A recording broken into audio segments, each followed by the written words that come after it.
Kentucky basketball is currently in hot pursuit of a top-tier 5-star that is having a monster summer.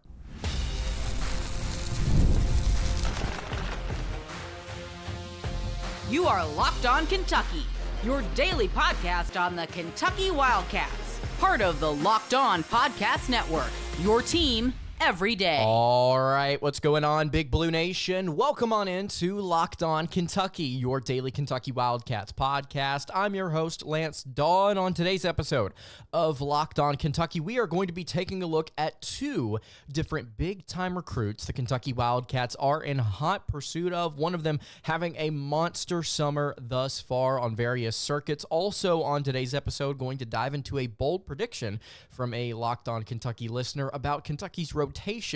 Could it be one of the most balanced rotations in the entire country? Going to dive into that later on in the show. Thank you so much for making Locked On Kentucky your first listen every single day. Want to remind everyone out there that we are free and available on all platforms. And if you are watching on YouTube, I would greatly appreciate it if you subscribe to the show. And if you are listening on podcast, I would also appreciate it if you subscribed there as well. All right, so let's go ahead and get into it. Kentucky basketball going after a couple of big-time prospects, one of them currently having a monster summer, and that prospect that is having a really good time on various circuits right now is 5-star power forward Tounde Yessoufou.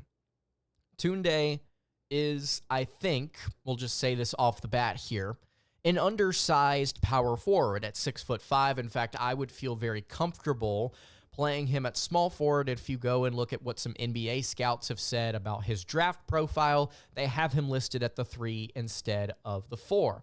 Again, 6'5", 211-pound power forward out of St. Joseph High School in Santa Maria, California. He is the number 21 overall prospect, the number 6 power forward, and the number 2 player in the state of California in the 2025 class, .9925 24/7 Sports composite rating for the 6'5" small forward. If I'm not mistaken, Yessoufou just wrapped up an official visit to Arizona way back in September. He took an official visit to Washington, and those have been his only 2 recent official visits. And when you go and watch this kid's tape, it's clear to see why some of the biggest names in the college basketball game are taking a look at this talent. He is absolutely insane, very, very explosive, coming up and down the court in transition. I would like to compare this player to Chris Livingston, former Kentucky Wildcat. But I would say that Yessoufou is a higher flyer, if you understand what I'm saying here, compared to Chris Livingston. This kid will run out and dunk on just about anybody. He's very bouncy, very athletic, very quick, very physical also. He's got a very solid build for his position, a little undersized, but again, very solid build. I love the physical traits and the aggression that Yessoufou plays with. Now, there are a couple of different things, a couple of different nuanced details about his game that maybe you can criticize here and there, especially as far as polish, as far as touch goes, around the rim, shooting the basketball. But overall, it's very clear when watching this kid, he is a 5-star prospect, and he is balling out as of late. The staff, Kentucky staff, just recently went to watch him perform during the NBPA Top 100 camp. And he posted, Yessoufou did, the second highest scoring average of any camp participant, averaging 23.1 points per game, while also averaging 8.1 rebounds and 1.6 steals. Both of those numbers, the rebounds and the steals there, were actually tops out of the entire camp. Yessoufou has been essentially excellent every single time that I've seen him play. I've also, in case you don't know, Yessoufou actually has his own YouTube channel where he likes to throw out a couple of different vlogs here and there about what he's doing, his day-to-day life. Different times he'll go work out, different times he'll go play pickup or 5-on-5 or anything like that. It's very fun, very creative. If you want to go check his YouTube channel out, if you literally just search his name up, he pops up. Tounde Yessoufou. I like some of the content he's produced, but you get to see, I think, some of the more polished aspects of his game in these casual settings over on his YouTube channel and in some more, I would say, laid-back high school film. Obviously, circuits are going to be more intense, I think, a little bit than high school ball more often than not. You get to see the ball handling. You get to see the outside shooting. You get to see the ability to pass. You get to see all these different things around the rim, and it really does impress me just how important it is, I think, to him that he tries to round out his game, and he's acknowledged as much recently, talking about how he's been shooting really well recently, and it started to open up a lot more things for him just as far as offensively, continuing to push the pace, continuing to be as aggressive, because if you can get somebody focused on your outside shooting, command them to step up, command some gravity towards you as a ball handler, you can do a lot of different things, especially if you are as athletic as a guy like Yessoufou, where you can drive past somebody, create some space, dish off to somebody else for a dunk. He is, I think, a very well put together, especially for his position. Now, we've talked a lot recently about some different guys that are kind of tweeners, where you look at them and say, oh, well, they play combo guard, or they're listed at combo guard, and they should really be point guard. They should really be shooting guard. We started to kind of step away from that when we talked about Braylon Mullins, who is being offered by everybody and their mother right now across the country. I believe UConn and North Carolina just recently offered him. Actually, Kentucky did as well. But Yessoufou, listed at power forward, plays at small forward. You really just call him a forward. He is, I think he has the strength, the muscle to back himself up at either of those positions and play both of those spots comfortably. In fact, if you go and watch actually what he did, I believe, if I'm not mistaken, during an EYBL circuit just a few weeks ago, if you'll watch what he did, he actually, one of the ways that he scored, or one of the primary ways he scored outside of transition and spot up, is that he was actually utilized as a post-up player. He can back somebody down and finish at the rim, which is really impressive, again, given the fact that he's only 6'5", 6'6", give or take.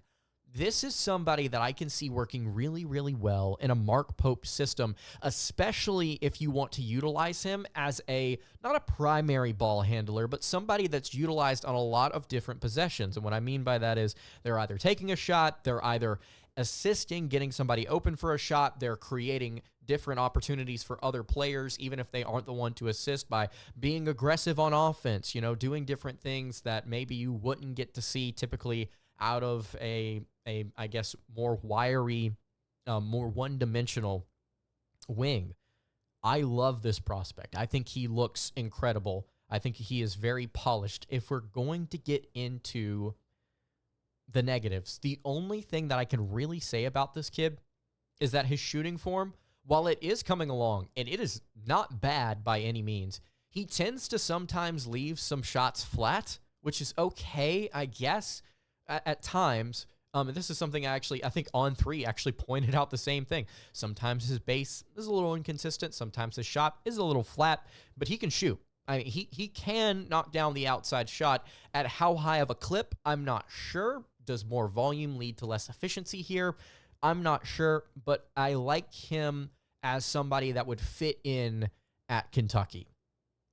I think that he is a well-rounded player that has the ability to score the ball in a bunch of different ways. And then I think clearly has traits and different things that he can build upon as he gets to college. There's actually a player here that I want to talk about, another player that I want to discuss, that right now fundamentally is a very solid player at his position coming out of high school, but you get to see the foundation, and I want to compare him to somebody else that has really added on to their game as they have progressed through college.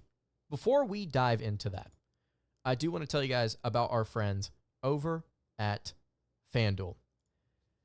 I love sports. I love them so much that I never want them to stop. And quite frankly, we get to kind of see everything a little bit year-round now, and it's super, super awesome, especially with spring football. I'm a big spring football guy.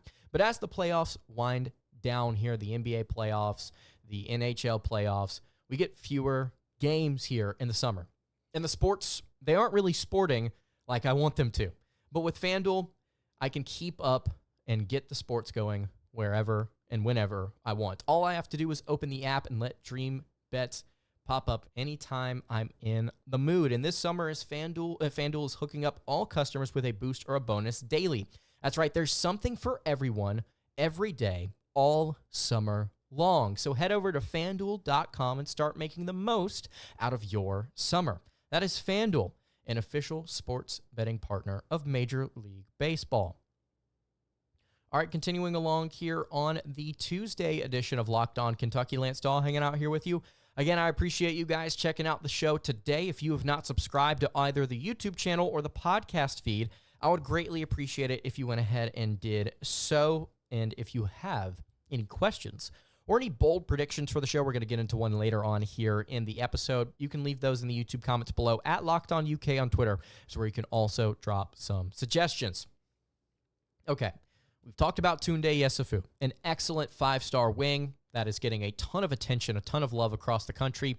Big, obvious reason why is that he is a very explosive, high-profile athlete that is having a crazy good summer across different circuits and camps. I want to talk about a player that we've discussed here before on the show, but I want to circle back. A player that's taken an unofficial visit to Kentucky. A player that I think the Wildcats would be well served to keep an eye on. Malachi Moreno. He is a center in the 2025 class. 6'11", 230 pounds out of Great Crossing, Georgetown, Kentucky. He's a Kentucky kid. Number 28 prospect nationally, number 2 center, number 1 player in the state of Kentucky. He's bordering on that 5-star status, but currently listed as a 4-star. Malachi Moreno, when you watch his game and you watch him as an athlete at 6'11", he's not extremely explosive. He's not like Yessoufou. He's not running up and down the court and throwing down dunks in everybody's faces. He's not handling the ball beyond the perimeter, setting everybody up for different passes and showing off his ability, showing off his bag, if you will. But what he is, I think, is fundamental and efficient. When you watch Malachi Moreno's game, there's not a ton that really pops off of his highlight tape, except for the fact that what he does well, he can do over and over and over and over and over again, and you can see consistent results from a high school freshman. Kentucky is inside his top 8 schools, alongside Notre Dame, Arkansas, Indiana, Ohio State, North Carolina, Iowa, and Louisville. This is primarily, on offense as a center, a post-up player, as most centers are. He is incredibly efficient around the rim, and he does so, he finishes at the rim at such a high rate with a variety of different post moves. He's got a lot in the bag down by the rim, and you don't really see a ton of different moves in the post to begin with, and you don't really see it a ton at the collegiate level. And you would like to think that if you were this highly rated as a prospect, you would be able to provide something if you're not able to dribble the ball a ton around the court and you're not able to shoot threes yet. We'll get to that in a second. If you're not able to kind of diversify your game in the way that most people typically envision it for a big man, you would be able to provide some value down low, maybe doing some things that a ton of other high school players aren't doing, which is getting in your bag around the rim. He finishes well. There's nothing flashy about it. This is kind of like, this is not necessarily a Tim Duncan situation where it's just a big fundamental and he's knocking down bank shots and he's knocking down all these post moves. He can do some face-up stuff. But man, is he really, really good just backing a guy down, getting past him, and finishing. He's just very, very good around the rim, laying the ball in with his height. I would say, and I wrote this down in my notes, he is a jack of all trades, minus the outside shot. He can rebound very well on both sides of the ball. He's a really solid offensive rebounder. He's a good defender. He's really good around the rim. He's got great timing for a high school senior. Physically, he's got some tools to build on. 6'11", 230. You can get that up 15 pounds in college. You're going to be solid. You get him up 10. 6'11", 240.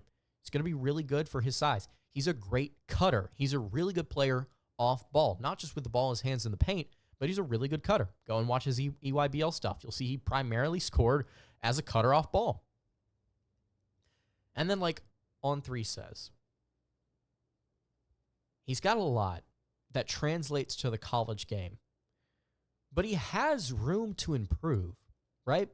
Like, you've got all these fundamentals down. You're very solid from just a basketball at your position standpoint at this point in high school. But there's a ton to build on here. And I think we can compare this kid. I think I said this when I first talked about him. We can compare this to a player that is still in the SEC today, that is a former All-American, that is a preseason All-American, will be, and is going to be in contention for SEC Player of the Year. And that's Johni Broome from Auburn. Broome started his career at Morehead State. And he didn't really do a ton for Morehead State outside of rebound, defend, and have really good post moves. Very similar height and build. Very similar characteristics coming out of high school.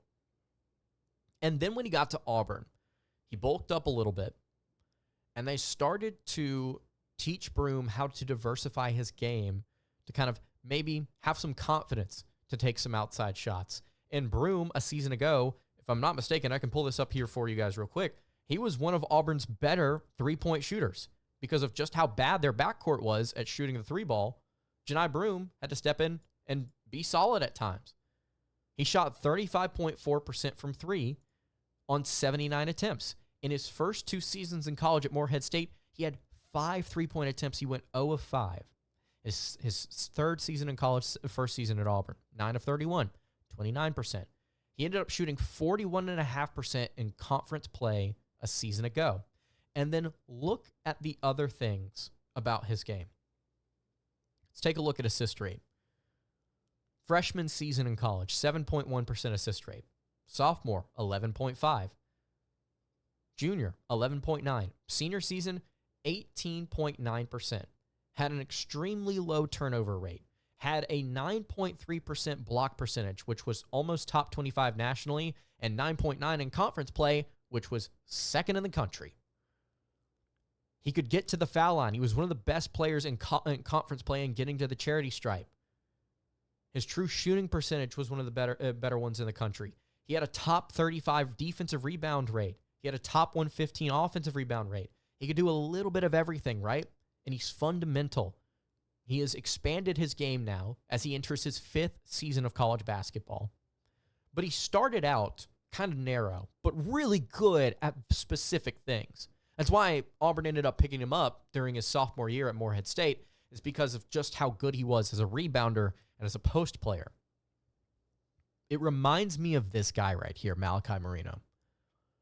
I think, and On3's right on this, I think this is almost a must-get pickup if you can develop him the way, even partially the way that Johni Broome has been at Auburn. Because if you insert him into not an Auburn, a Bruce Pearl type system, but a Mark Pope type system, and you can develop him like Broome, you get him in an up-tempo, fast-paced, 5-out, aggressive offense. Somebody like Moreno becomes a very serious liability for defenses.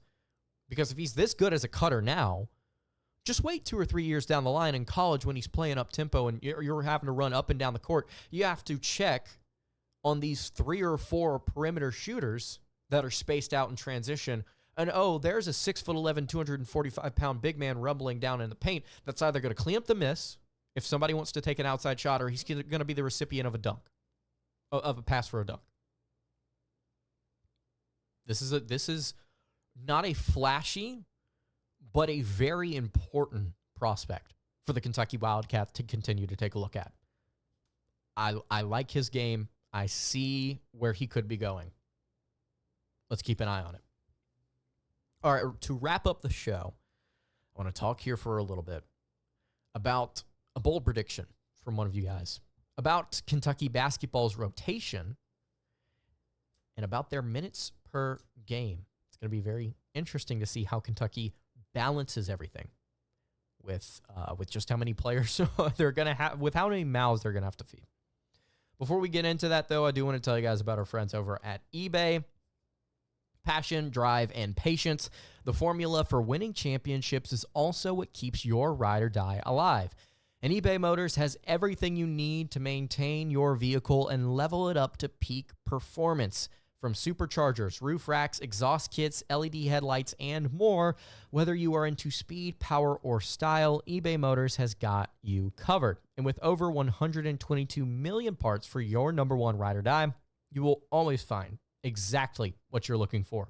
And with eBay Guaranteed Fit, your part is guaranteed to fit your ride every time or your money back, because with eBay Motors, you are burning rubber, not cash. With all the parts you need at the prices you want, it's easy to turn your car into the MVP and bring home huge wins. You can keep your ride or die alive over at ebaymotors.com. Eligible items only. Exclusions apply. eBay Guaranteed Fit only available to U.S. customers. All right, wrapping up the Tuesday edition of Locked On Kentucky. Lance Dawe hanging out here with you. Bold predictions. We've been doing them for a few episodes now. I asked you guys about a week and a half ago, give me a bold prediction for Kentucky basketball this upcoming season. We've got a really good one here, I think, from WTK 6069 over on YouTube. And he predicts this: no one on the roster will average over 26 minutes per game. No one on Kentucky's roster over 26 minutes per contest. It's a very interesting, bold prediction that I like a lot. How bold is this on a scale of 1 to 10? We've been giving every single bold take. Scale of 1 to 10 of how bold it is, 10 being as bold as it can get, 1 being a lukewarm take. I'm going to say this is a 7.5 on the boldness scale. It's possible, but it's going to be difficult. And here's why. If you were not watching a few episodes back, I showed you guys a Google Sheet that I put together breaking down every single player on the roster, minus the freshmen. Well, they were included. They just didn't have numbers. Every single player on the roster from their previous school, their minutes per game with that program, their percentage of possessions used, their percentage of shots, and their field goal attempts per game. And if you'll look, I'm not going to bring it back up on YouTube or on podcast. Well, you couldn't see it on a podcast anyway. If I'll go and look here, there's 1, 2, 3, 4, 5, 6 different players that out of Kentucky's 9 transfer portal additions that averaged over 26 minutes per game. Kerr Carissa averaged 33.4. Andrew Carr averaged 32.5. Ainsley Almanor averaged 32. Kobe Brea averaged 29. Lamont Butler averaged 27.5. Jackson Robinson averaged 26.4. And then you get to Otega Owe with 24.9. And then Brandon Garrison and Amari Williams averaged about 22 minutes apiece. It's crazy that Amari Williams only averaged 22 minutes per game. That Brandon Garrison technically averaged more, which is insane to me. But this is, well, let's look at this from a how is this going to, how could this be possible perspective. Kirk Reese is not going to start at point. We talked about that on a recent episode. Lamont Butler is going to start at point guard for Kentucky. I'm excited about it. I think he's going to do great. If you've not seen the videos the social media team has been putting out, just kind of hyping him up, just as a person, he seems like such a great guy to be around. He seems genuine. I really, really like him as a leader for this team. I think he fits very well. Just the personality, the type of man that Mark Pope's trying to bring into this program, I think he's going to do well. I hope he does well. I'm really going to be rooting for him hard. Kirk Reese is going to be backing him up. One of the better shooters in all of college basketball a season ago. On a pretty solid shooting numbers as well as far as volume goes. there's a world where Kirk Carissa doesn't get 26 minutes a game. I think that's very possible. Andrew Carr is only going to get less than 26 minutes per game if one of three things happen.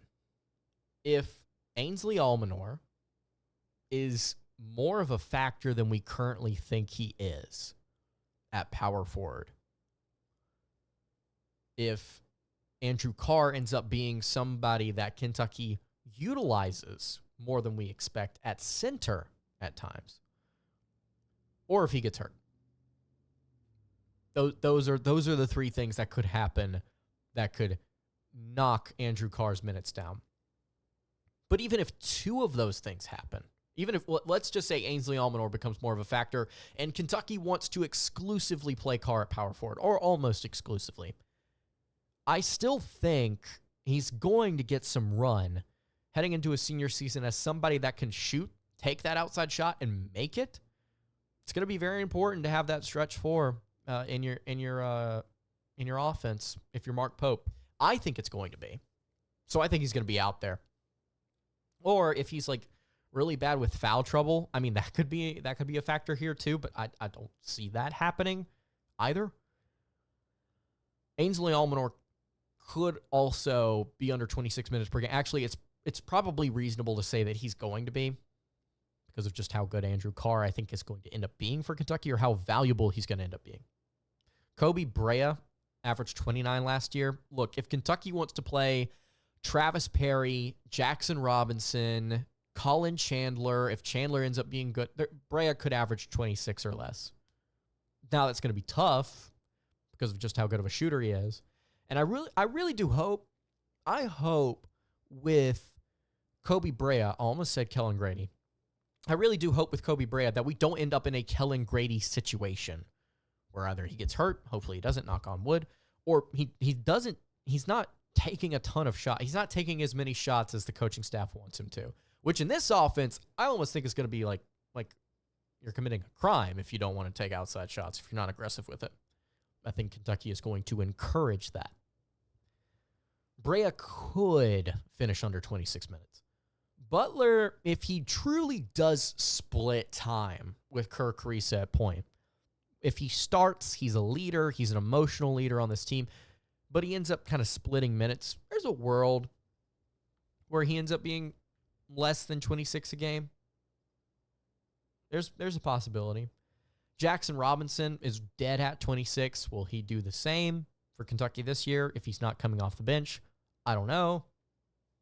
And then Owe, will he get over 26? I think there's a good chance he might, like just barely. Brandon Garrison, I think, is going to have around 22 minutes. Amari Williams should definitely have more than 22 minutes, definitely more than 26 a game. Perry, Chandler, Noah, they're all unknowns. I think Colin is probably the best out of those three. It's just my guess right now. But looking at this bold prediction, WTK 60-69, no one on the roster will average over 26 minutes per game. I would say if you said no one on the roster will average over 28 minutes per game, this would be a little more doable, but I like the boldness of this. I like the boldness of 26. I think that's a fun number to set it at. So I like to take 7.5 on the boldness scale. It's doable, but difficult. I like this one. Let me know what you think in the comments below. Do you agree with W2K? Do you disagree? How do you think the rotation is going to look for Kentucky basketball this upcoming season? That's going to do it for today's episode of Locked On Kentucky. You can follow the show on Twitter at Locked On UK. You can follow me on Twitter at @LanceDawe_, and you can follow the show over on Instagram. That is at Kentucky Podcast. Any questions, comments, concerns, leave those in the YouTube comments below. Hit me on the socials. I will see you all tomorrow for another episode of Locked On Kentucky. Hope you guys have a great rest of your day, and God bless.